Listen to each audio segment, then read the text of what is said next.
c'est un risque émergent.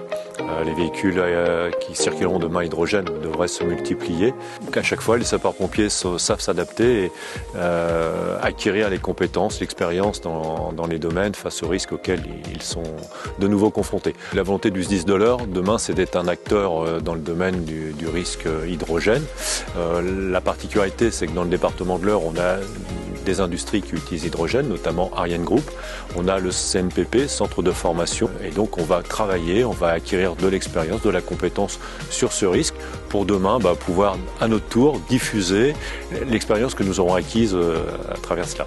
Donc aujourd'hui, on était avec la formation d'intégration de sapeurs-pompiers professionnels pour lequel on a fait une sensibilisation à ce risque pour les initiés.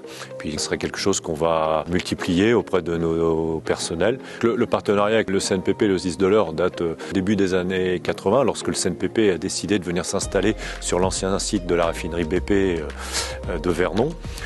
Ils nous accueillent pour pouvoir faire nos formations de chef d'équipe, de chef d'agrès. Et aujourd'hui, le risque hydrogène étant émergent, on va travailler ensemble pour essayer de progresser, d'apporter la réponse opérationnelle sur ce risque. Donc nous l'avons vu là, sur la mise en situation qui a été réalisée pour les jeunes équipiers de la FI. Il va falloir adapter nos techniques d'intervention. On le voit, la flamme n'était pas visible. Le seul moyen de la faire apparaître, c'était d'utiliser un extincteur à poudre. Le recours à la caméra thermique va être indispensable puisque c'est elle qui va nous permettre de visualiser cette fuite et puis de pouvoir intervenir efficacement à l'issue et puis en allant fermer cette vanne fuyarde.